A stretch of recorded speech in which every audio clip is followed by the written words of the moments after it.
eh, dia tempat sampah, pokoknya gelap, tidak dipakai, tidak dimanfaatkan, ditolak iya awalnya. Wadah untuk segala hal yang produktif, yang kreatif untuk milenial. Halo guys, ketemu lagi di Suka-Suka Ihsan.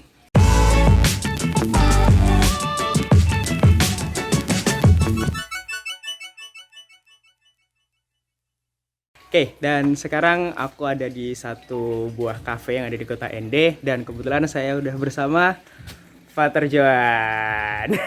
Saya dulu Fater. Sore. Oh, Ini udah kapan saja kan? kapan aja, mau sore, siang, pagi, terserah nanti yang nonton. Oke Fater, kita sambil jalan. Sedikit mungkin sebelum kita nanti ngobrol banyak, sebenarnya ini tempat apa ini Fater? Cafe apa ini sebenarnya? Nama atau Boleh dijelaskan sedikit namanya atau sesuai yang ini Fater aja? box cafe namanya. Box Cafe Ya, terus ya tempat untuk milenial. untuk milenial Fater ya. Ya, milenial nongkrong, ngopi. Terus mewadahi milenial untuk banyak kegiatan kayak mungkin diskusi sastra atau diskusi santai. Oke. Juga mungkin untuk milenial yang lagi galau terus mau Sedikit ingin sharing curhat perbaiki gitu ya. kembali rela ya curhat. Boleh Bisa lah datang di ke box sini ya cafe. Fater ya. Oke, dan sebelumnya tempat ini apa ini Fater sebelum jadi cafe ini? Sebelum dijawab Fater, kita mungkin bisa duduk dulu. Oke. Sebelum itu baru kita ngobrol lebih banyak. Oke. Oke, let's go.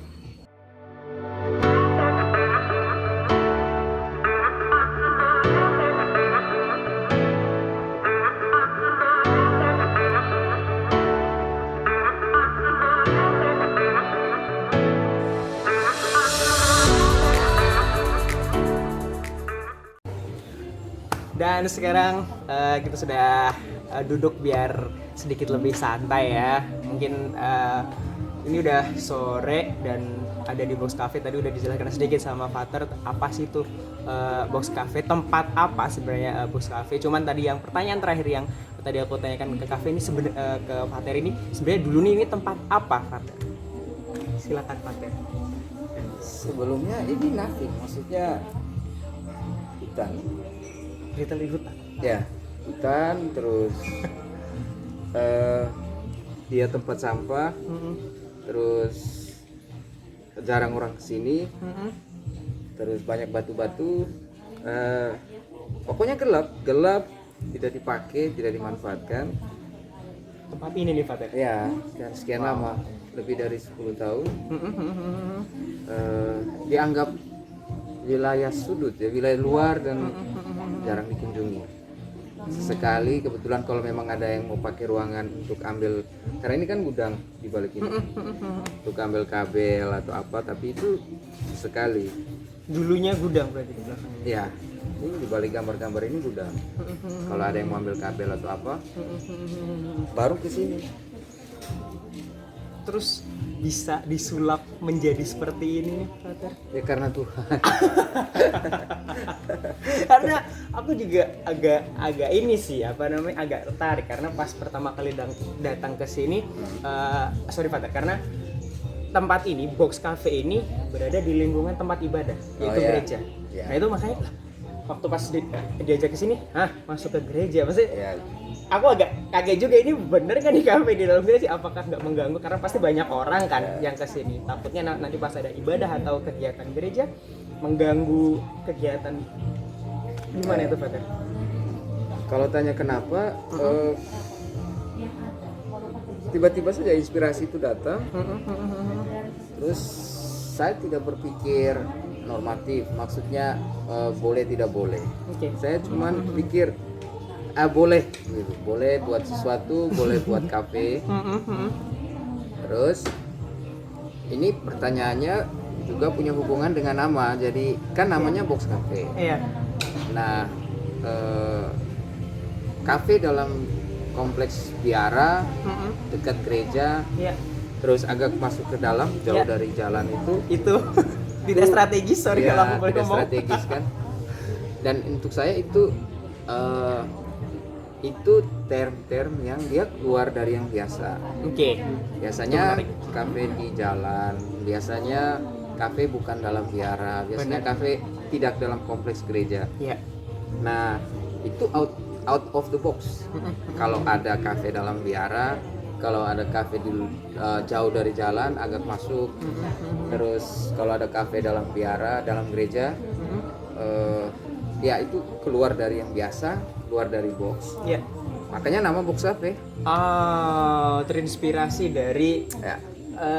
keluar dari kebiasaan yang ada, kotak yang Ya, ada kotak gitu yang ya. ada, makanya Father ya. terus pikir-pikir kalau nama out of the box cafe, capek nih mulut, terlalu panjang namanya. Sudah akhirnya teman-teman bilang kita ambil kata boxnya saja. Sudah akhirnya jadi box cafe. Akhirnya box cafe. Ya, box cafe itu untuk cafe sama studio. Karena ada studio di sini. Ada studio juga. Iya. Oke. Cuman sebelum lanjut tentang box cafe dan studionya yang nanti mungkin Father akan jelaskan. Father Johan sendiri ini siapa sebenarnya? Mungkin kalau orang-orang yang dia mungkin sudah tahu, kalau khususnya di box cafe sudah tahu ya. Cuman let's introduce yourself, Father. Tadi seperti yang Sani, saya nama Yohan. Seringkali orang panggil Pater Yohan. Tapi ada satu nama yang saya suka, nama yang sejak saya mahasiswa selalu saya pakai itu Zarathustra.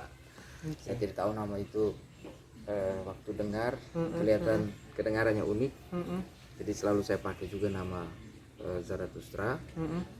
Tapi untuk kalangan umat Katolik, terus kami sesama pastor, ya mengenal saya Pater Zarathustra. Cuman secara di media sosial saya sering pakai nama Zarathustra. Zarathustra. Ya. Ada arti tersendiri ya? Gini, Zarathustra itu dia tokoh yang saya sejak dulu suka kalau buat sesuatu di luar dari yang biasa. Oke. Terus Zarathustra itu dia nabi Persia yang mewartakan Allah sudah mati. Berarti memang Zarathustra itu tokoh berarti ya? Ya, Father, dia oke. tokoh. Karena pewartanya agak tidak biasa keluar box. Jadi saya suka dia. Bukan berarti saya bilang saya ateis, tidak. Konsepnya, Pemikiran-pemikirannya. terus Oke. karakter keluar box, tidak biasa. Saya suka itu yang tidak biasa itu. Dari situlah terilham menggunakan nama Zarathustra itu. Iya. Dan memang akhirnya juga emang out of the box nih. Iya, saya suka Zarathustra.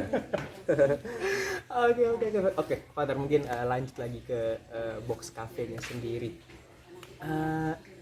Yang tadi Father bilang ini untuk wadah milenial.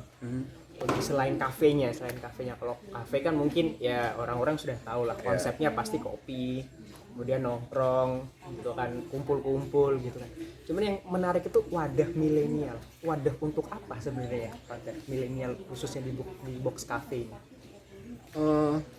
Wadah untuk segala hal yang produktif, yang kreatif untuk milenial. Oke. Dan sejak awal waktu memulai tempat ini, saya sudah ngomong di teman-teman, saya bilang milenial yang nanti menjadi sasaran kita itu ya milenial dari semua kalangan. Semua kalangan. Jadi tidak hanya eksklusif karena saya pastor maka harus Katolik, tidak. Milenial jadi milenial yang Katolik, milenial yang Muslim, yang Hindu, yang Buddha, yang berdosa, yang tidak berdosa, yang nakal, yang tidak nakal, semua diwadahi. Saya mau diwadahi di sini dan buat segala hal yang produktif, yang kreatif. Jadi dia mensupport kalau ada program dari milenial yang buat sesuatu di sini, atau Box Cafe membuat sesuatu untuk milenial di sini. Itulah arti keberagaman, teman-teman. Jangan pernah membedakan. Karena di sini yang tadi Father bilang bisa semuanya, Father ya. Ya, Walaupun semua ini ya mungkin orang-orang berpikirnya oh ini mungkin milik gereja Tidak. atau milik biara. Tidak, Teman-teman. Ini milik umum. milik semua, Milik semua, bersama, bersama. siapa saja boleh datang di sini. Siapa saja boleh datang. Apa yang membuat Father terinspirasi membuat sebuah kafe yang di luar Dari yang biasa. Yang tadi Fatih bilang kan kafe biasanya kan di pinggir jalan, Ya. aksesnya mudah. gampang dilihat sama anak-anak yang mondar-mandir lalu lalang di jalan. Sedangkan box cafe ini berada di dalam, di belakang, Luar jalur. di luar jalur gitu. Yang biasanya orang belok kanan, ini Pater belok kiri sendiri gitu. Ya betul. Itu apa Pater? Inspirasi. Sederhana saja awalnya. Karena saya pikir prioritas pertama kan studio. Oke. Studio untuk buat konten-konten digital. Oh, awalnya berasal dari studio berarti? Ya. Oke. Terus ketika buat studio belum selesai, saya mikir ini kalau misalnya saya memang untuk milenial, Oke. terus kalau milenialnya kesini mau pakai studio, terus ada lagi yang datang di waktu yang hampir sama, dia boring nanti kalau karena wasting time kan. Ya. Jadi menunggu giliran. Karena mau membuat pakai konten itu kan butuh waktu ya. Ya. Oke. Berpikir daripada dia boring nanti lebih baik dia ngopi. Sudah. Sambil menunggu. Sambil menunggu boleh ngopi, ngobrol, atau mungkin boleh baca dan semuanya. Sudah. Saya ngomong ke teman-teman, mungkin kita tambah satu tools lah. Kita buat cafe. Juga cafe itu kan dia menarik milenial. Nah, ketika kafenya hampir selesai, saya berpikir, wah ini tempatnya kayaknya memang jauh dari jalan, tapi dia punya angle lain nih yang bisa menarik. Dia nyaman, jauh dari keramaian. Tinggal didesain sekian supaya betul milenial kesini kenyamanan itu yang mereka rasa. Kenyamanan itu yang mereka dapat. Ya, yang mereka dapat. Selain wadah yang diberikan, maksudnya seperti ada studio yang mereka bisa pakai. Selain itu mereka juga bisa kumpul-kumpul di sini sambil menunggu untuk gilirannya dia ya Pak. Ya. Oke. Cukup menarik sih sebenarnya konsepnya. Cuman yang menjadi pertanyaan saya selanjutnya, karena ini berada di lingkungan biarawati atau di lingkungan gereja, pastinya kan ada pertentangan. Oh ya. Karena ini kan sebenarnya kan tempat untuk ibadah nih Pak. Bukan tempat untuk kumpul-kumpul, nongkrong gitu kan di luar ini Pak, di luar jalur banget nih. Ya benar. Itu awalnya ada penolakan kah atau langsung waktu Pater mempunyai ide gue mau bikin kafe nih di sini nih, oh iya langsung kita dukung? Ada sih, dan gesekannya lumayan. Ya, jadi istilahnya saya kelompok minoritas dengan pikiran yang keluar dari yang biasa, out of the box. berhadapan dengan mayoritas yang berpikir normatif bahwa ya biara ya seperti yang orang kenal, tenang, yang kayak gini tidak ada. Ditolak ya awalnya ditolak ya. Itu yang sudah ada dalam bayangan saya sih Pak, pasti ditolak. Terus ada di luar jalur, merasa ini sesuatu yang ada pikiran yang berbeda sekali. Saya justru berpikir ini lompatan satu progres dengan konsep seperti ini dan membawa satu perubahan yang cukup signifikan untuk kami di biara. Tapi yang tidak setuju justru melihat ini satu kemunduran karena membawa suasana yang tidak seharusnya dalam biara. Itu berarti mereka menganggapnya ini suatu kemunduran ya. Tapi Pater berpikir lain. Saya berpikir sebaliknya. Dan itu terjadi ketika ini on the process, masih kerja, belum ada bentuk.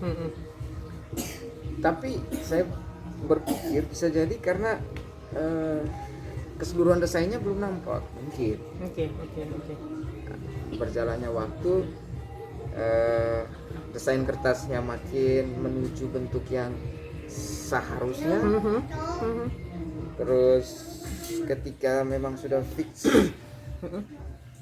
sesuai dengan desainnya, saat launching baru mereka lihat dan oh ternyata jadinya begini. After launching. Ya, jadi sementara proses luar biasa tuh penolakan, gesekan, kurang terima, berpikir kafe itu ada hal-hal yang pasti negatif terjadi di situ. Iya, dan tidak pas untuk ditempatkan di dalam lingkungan biarawati. Sementara saya sudah yakin bahwa Kalau ada kafe orang bisa nongkrong secara kreatif, orang bisa ngobrol pintar, Oke. orang bisa spending time-nya yang prime gitu, Oke. bukan asal membuang-buang waktu gitu. Sudah setelah ini jadi dan sudah berjalan seperti ini, orang muda kesini ngobrol, semua kecemasan mereka tidak terjadi. Semua Ya. kecemasan yang terjadi itu ya, Ya. faktor yang benar itu kayak sebuah menjadi jawaban gitu. Ya, dan banyak kalangan kesini selain yang Katolik, yang Muslim juga, yang bertato, yang sopan, yang nakal kesini. Semua kalangan. Ya, saya pelan-pelan bersyukur bahwa gereja dalam hal ini SVD bisa mewadahi orang muda untuk punya tempat baru nongkrong secara kreatif di Box Cafe. Itu Wow. Are you standing alone eh, saat proses itu? tidak, I'm standing with God. Jawabannya bijak. Iya. Oke. Saya selalu yakin bahwa saya tidak sendiri, saya dengan Tuhan, Oke. dan Tuhan mengirim banyak orang baik untuk sama-sama wujudkan konsep, dan itu terbukti. Dari situ, dari Fatur yang mempunyai apa ya? Mungkin mimpi kali ya. Iya, Mimpi awalnya sendiri, kemudian banyak orang. orang yang mendukung Fatur walaupun pastinya ada penolakan Ya, awalnya, tapi ya disisip. ya, Jadilah Box Cafe ini. Ya. Dan sekarang pun sudah didukung Fatur ya. ya, puji Tuhan. Tidak ada yang lain selain support, dan ya sudah 2 bulan berjalan.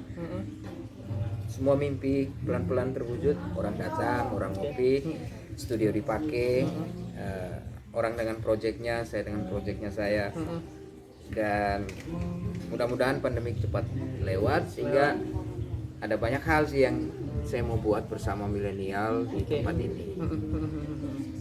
Dan itu sih yang tadi yang saya agak tertarik yang barusan Fatur bilang, di tengah pandemik seperti ini di mana orang-orang susah karena pandemik ini, khususnya pengusaha mikro UMKM, Iya, rata-rata semua pada banyak yang bangkrut gulung tikar, tapi Fatur dengan beraninya gitu di tengah pandemi, lokasi yang tidak strategis. aha.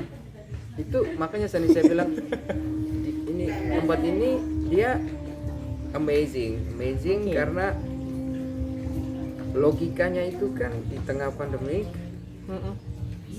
saya tidak mungkin dapat banyak bantuan untuk mensupport pengerjaan seluruhnya di Itu tempat ini. benar sekali. Tapi yang terjadi itu justru banyak sumbangan, terus orang bahu membahu, baik yang secara finansial maupun yang tidak. Tapi yang paling saya butuhkan, pertama dukungan moral, kedua finansial, karena merombak sesuatu yang sampah kan di sini, Nice. dan itu butuh uang. Oke. Tidak ada keraguan saya waktu itu bahwa saya pasti tidak memiliki apa ya, orang pasti tidak mungkin sumbang karena ada pandemi. Ya. Yang ada dalam otak saya kerja wujudkan mimpi, buat tempat ini jadi something, dan yakin bahwa akan ada banyak orang baik yang mau membantu. Dan benar, ternyata uangku ada di saku para penderma. Di tengah pandemi. Iya, di Berarti tengah pandemi. secara tidak langsung yang tadi Pak Pater Johan sebutkan, uangnya Pater itu ada di saku Para penderma, para penderma, para donatur. para donatur. Berarti secara entah secara langsung ataupun secara tidak langsung, Pater mengajukan proposal. Ya, dan proposal berjalan. Jadi Proposal berjalan. tidak langsung tok sekali proposal dan sekali langsung kerja dengan satu proposal, tidak. Jadi saya mengikut dia dinamis. Jadi ketika saya pikir bahwa satu item ini kayaknya perlu nih ditambah selain satu master plan yang sudah jadi nih, Oke. sudah saya ajukan, saya jalin komunikasi dengan orang-orang yang saya rasa mereka orang baik. Oke. orang-orang yang kalau saya ngomong tidak banyak komplain. Dan how you can make sure them gitu loh, apalagi di tengah pandemi ini. Itu yang kayak bikin oh oke, saya mau mendonasikan untuk tempat ini. Padahal kan kalau untuk secara normalnya ya Fathernya di tengah pandemi mau buat usaha, orang pasti pada mikir apakah kamu bisa berjalan di tengah pandemi seperti ini. Nah, bagaimana Father meyakinkan mereka dengan proposalnya Father? Apa yang membuat titik poinnya jadi mereka oke, sebenarnya join? Oke, sebenarnya yang menjadi kunci itu ketika saya berbicara dengan donatur, fokus saya itu bukan pada panggungnya saya gitu. Oke, nice. Fokusnya saya itu pada tempat ini gitu. Akan menjadi apa? Ya gitu. Mungkin dari situ auranya keluar dengan sendirinya kepada semua orang yang saya hubungi, bahwa memang bukan untuk saya pribadi tapi untuk banyak orang nanti tempat ini. Makanya orang-orang yang saya bicara, orang-orang yang saya hubungi itu tidak protes lagi, tidak omong kami tidak punya uang, tapi justru wah Pater, konsep ini keren nih karena ada milenialnya, ada digitalnya. Terus Pak Pater, ini konsep bagus nih untuk banyak orang, untuk milenial. Apalagi secara nasional kan menyebut kata milenial itu melekat hampir ke semua. Iya, karena ada bonus demografi yang mau tidak mau kita terima, milenial punya tempat sekarang. Iya. Jadi tagline itu gampang tuh masuk ke semua orang yang saya hubungi, apalagi digital media yang tepat ketika pandemik ini meluas kan. Jadi mau buat terobosan ke sana di tengah pandemik, tapi justru memang dapat support dari situ. Alasan itu yang akhirnya donatur, oke, kami bantu, kami support. Akhirnya. Ya. Dan terciptalah ini, The Box. Ya. Box Cafe. Box Cafe. Berarti banyak sekali yang mensupport pada akhirnya. Banyak. Walaupun ya mungkin kalau secara logis banyak yang tentang, juga banyak juga yang support. Ya, masuk orang tua, masuk kakak adik saya, keluarga, teman-teman, juga mereka yang menyumbang yang tidak saya kenal dan belum pernah bertemu sampai hari ini, mau menyumbang. Jadi untuk kafe ini. Iya, saya percaya bahwa semua karena ya amazing dan ya karena Tuhan, tidak ada lain. Iya. Gitu. Wow, cukup unik sih ceritanya untuk tentang Box Cafe ini. Cuman sedikit keluar dari Box Cafe sedikit, Father. Dengar nih, backgroundnya Father ini suka teater. Iya. Dan Father juga punya mimpi untuk membuat film. Iya. Dan ingin melanjutkan film Ria Rago. Iya. Mungkin bisa diceritakan sedikit kenapa Father suka dengan teater, terus kemudian apa itu film Ria Rago bagi mereka yang belum tahu. Dan terus kenapa Father ingin melanjutkan film Ria Rago itu? Oke. Ini pertanyaan ini kalau gini, saya mulai menjadi mahasiswa itu tahun 2001. Ya, jadi sudah tua sekarang. Masih kelihatan muda loh guys. Father hanya merendah. 2001. Terus saya kan memilih untuk menjadi pastor itu tahun 94 sebagai siswa SMP. Jadi kami kan ada lewati kayak muslim punya, ada madrasah ya. Iya, madrasah benar. Itu setingkat SMP kan. Kami di Katolik ada seminari, itu ada SMP-nya, ada SMA-nya. Dan saya sejak SMP itu pengen untuk jadi pastor. Nah, saya masuk itu, terus setelah itu level berikutnya menjadi mahasiswa yang frater. Setelah itu 8 tahun kemudian baru ditabis untuk jadi imam. Nah 2001 waktu saya memulai sebagai mahasiswa, keinginan untuk jadi pastornya sudah di titik nadir. Saya kepingin keluar, saya kepingin kuliah yang publik, dan kepingin sekali untuk menjadi arsitek. Kayak pokoknya saya memang belum bisa mendesain dan macam-macam, tapi melihat mahasiswa arsitek sama sipil suka sekali. Menyenangkan Ya. gitu. Nah, pokoknya ada daya tarik. Sudah akhirnya satu hari, jadi saya mulai tidak ikut aturan di seminari, terus saya sering bolos, saya sering ikut pesta hanya untuk saya bisa keluar. Iya. Tapi satu hari ketika saya ikut aturan biasa, doa seperti biasa, saya ngomong ke Tuhan, saya bilang, bisa tidak beri saya sesuatu yang lain, karena saya boring nih setiap hari dengan aturan yang sama, sesuatu yang lain supaya saya jangan pikir untuk keluar. Oke. Menarik. Tiba-tiba saja saya suka teater.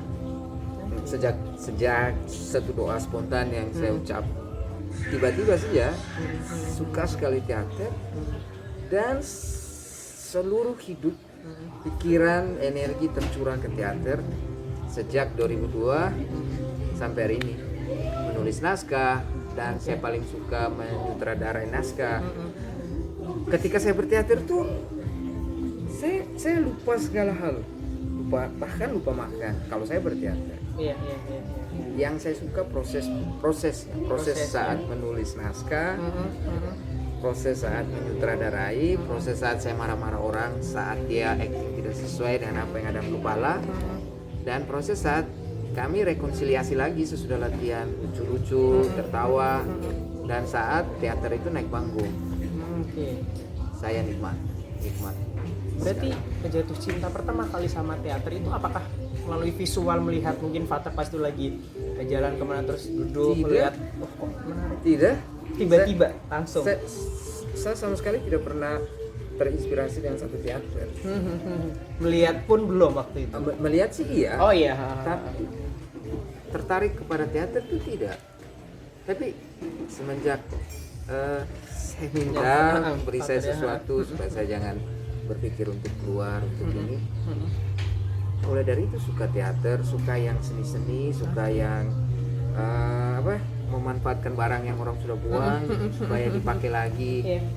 Itu sejak 2001 dan sampai hari ini. Wow. Terus karena teater dengan film dekat, model kerjanya sama. Hampir sama ya, benar sama. Basic awal sebelum dia muncul sebagai sebuah produknya juga sama. Dia keluar dari sebuah skrip. Akhirnya saya pikir mungkin baik kalau saya perdalam di bidang yang juga dekat dengan teater, yaitu film. Oke. Sehingga sekarang ingin untuk buat beberapa proyek film setelah beberapa naskah teater sudah naik panggung. Salah satunya Ria Rago itu. Ria Rago itu. Langsung masuk ke film Ria Rago ya, Pak Fater ya. Ya. Sebenarnya film apa sih Ria Rago itu? Mungkin bagi teman-teman yang belum tahu. Ria Rago itu satu film dokumenter yang diproduksi oleh SPD tahun 1930. 1930. Ya, sekitar dikerjakan sejak 1925, tapi produksinya tahun 1930. Oke. Oleh satu pastor yang dia orang Amerika, terus datang bertugas di wilayah sini. Mungkin karena pengamatan dia waktu itu bahwa gadis-gadis muda di wilayah sini, khususnya di tempat di mana dia tinggal itu seringkali dipaksa nikah. Oh. Jadi ya seperti Siti Nurbayanya Flores. Dan Ria Rago itu sendiri ada dalam frame itu, dipaksa nikah dengan orang yang tidak dia kenal, karena laki-laki itu beruang, terus orang tua dari perempuan berutang, jadi dia memberi banyak kemudahan. Akhirnya anaknya dipaksa nikah untuk tetapi ada penolakan. Perempuannya itu tidak terima, tapi terus dipaksa, akhirnya menikah, tapi penolakan terus jalan sampai pada klimaks dia mati hanya gara-gara tidak setuju dengan keputusan dan pilihan orang tua. Tuanya. Itu jadi saya di reborn lagi. Film ini masih cukup aktual nih untuk saat sekarang Karena memang masih relate mungkin dia. Ya. Pasti masih ada lah ya. di kehidupan yang sekarang yang sudah canggih Ya. dengan teknologi. Selain untuk memberikan respect ke karya yang menurut saya fenomenal ya. Pada tahun-tahun itu Pastor Simon Puis namanya sudah bisa memproduksi film dengan teknologi ya pada zaman itu yang cukup sulit, transportasi yang sangat sulit, tapi bisa menjadi film pertama di wilayah Indonesia Timur dalam dokumenter. Iya. Untuk saya dia perlu diapresiasi. Satu hal ya mereborn kembali film Ria Rago itu dengan konteks sekarang. Disesuaikan dengan kondisi sekarang, berarti dengan milenial yang sekarang. Berarti Ya. nanti mungkin aktornya aktor milenial putra putri daerah mungkin. Ya pastilah. Pastinya. Orang Ende membuka casting untuk semua yang mau, dan siapa saja kalau memang sesuai dengan skripnya, yang ngapain tidak. Oke. Jadi saya kepingin kenapa Pastor itu bisa buat pada tahun itu, kita yang dengan teknologi yang sudah lebih Canggih sekarang. Oke. tidak bisa buat satu film yang ya sudah mulai gitu. Itu saja. Terus untuk proyeknya apakah memang sudah berjalan atau sedang digodok mungkin dengan tim untuk film Ria Rago remake nanti Reborn ini? Ria Rago sendiri saya baru sampai pada tahap